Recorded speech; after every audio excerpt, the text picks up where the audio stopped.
I don't know about you, but I have a really hard time not getting very frustrated when I see people who are not very self-aware.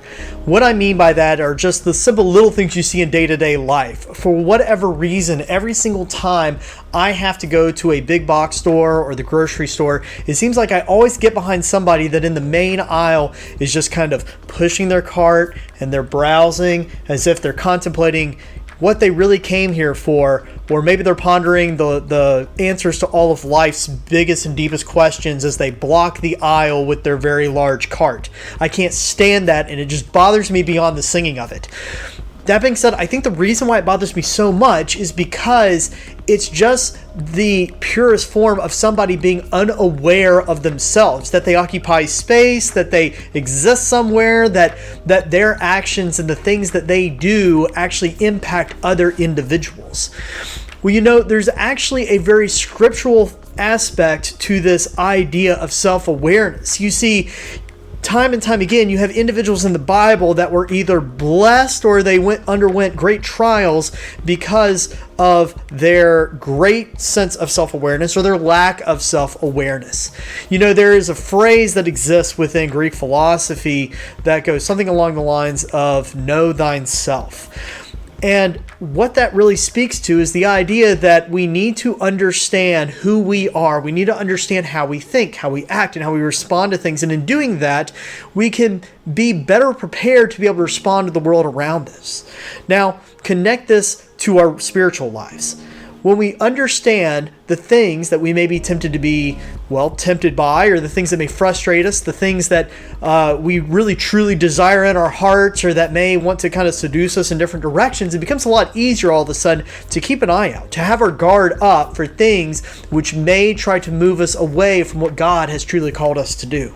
Here in just a moment, you guys in your groups are going to read about John the Baptist. And most of us know about John the Baptist, at least generally speaking. I mean, this individual who is considered the greatest of all prophets.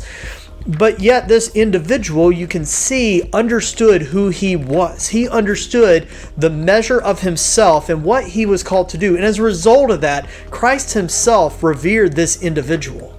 So in your groups, read about John the Baptist, and what I want you to do is think about your own sense of self-awareness. What are all of the goods and what are the bads that can happen as a result of having or not having a good sense of self-awareness about ourselves, physically, emotionally, and spiritually?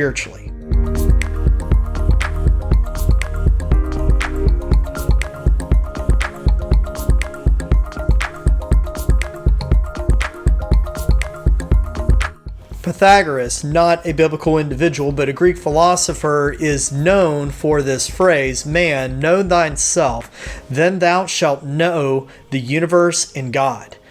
Now, that's a fascinating phrase, whether he was talking about our God or not, because really what he's talking about is that once you understand yourself, you can start knowing what is not yourself. You can start understanding the things that are not of you and the things that you didn't do.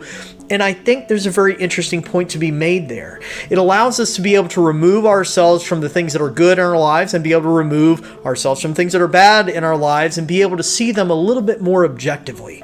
One of the reasons why I think it's interesting how well computers know us is because computers are objective. They don't have emotions, and because of that, you end up having these amazing technologies breaking through every single day. Things like artificial intelligence and chats and social media being able to predict the next thing that you want to be able to buy on Amazon. Well, all these things exist because they don't have any sense of ego. They just simply look at things for what they are. They're very aware of you, and then they can make decisions. Well, the goal for ourselves should be the same, that we want to be self-aware of ourselves, and as a result, we can try to avoid the things that we know may try to pull us in a bad direction, and we can cling to the things that we know are our strengths. We can sit here and be aware of our surroundings and be able to see when something is happening around us, not because we did it, but because God did it. But what happens when we forget our sense of self-awareness? What can actually happen from a scriptural perspective? Well, there's a good story of that, and the best example I can possibly think of is really King David and Bathsheba. Because you see, King David, what ended up happening is you have this individual that we all know him. He's the shepherd, right? He's the guy who was anointed as being king when he was just pretty much a boy, and then he ended up slaying the giant, and he goes through all these amazing periods of time of triumph in his life. But yet, he has this moment just before sinning by committing adultery with Bathsheba, where he kind of forgets himself. You see, one of the chapters that's just prior to the one you guys are going to read in your small groups starts out by saying, in the spring when kings went off to war, David stayed behind. He forgot his role, and as a result, he found himself in a place where he could see this beautiful woman, Bathsheba. And because he saw her, he was tempted. Because he was tempted, he sinned. Because he was afraid of being caught in his sin, he lied. Because he lied and he couldn't get out of his lies, he committed murder. And so you see, because he forgot himself, it kicked off this cascade of events that led to tremendous sin. And ultimately, David would be called out by the prophet Nathan, which is what you guys are going to read in your small group. Now, as you read about Nathan confronting David, what I want you to think about is this. David was not a bad guy. He's noted as being an individual after God's own heart, but yet because he lost his sense of self, because he forgot who he was and who God had called him to be, he permitted himself to fall into a sin that you have to believe that if he had just kept in mind who God had called him to be that whole time, he might have been able to resist.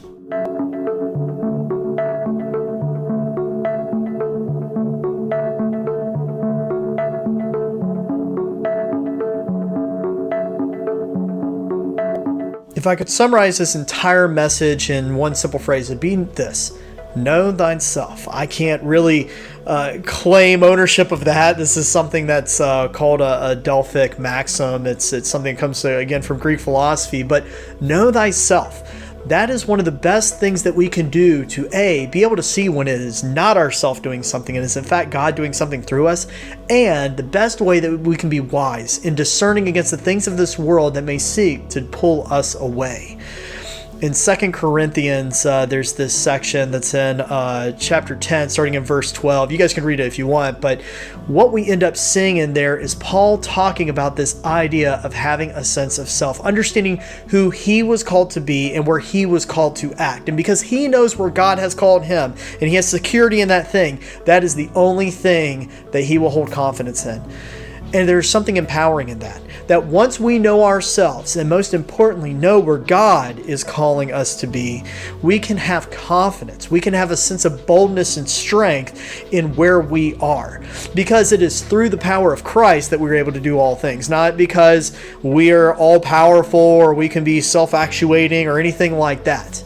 When God has called us to do something, and when we are aware of what God has called us to do and in tune with where we feel like he is moving us to go and to act and to talk and to intercede, then we can have the confidence knowing that even if that mission that God is putting us on is something that may risk embarrassment, it may risk cost, or it may even risk health, we know that it is something that God is going to be doing through us. And because of that, we can have a sense of pride, not in ourselves, but in the things that God will do through us.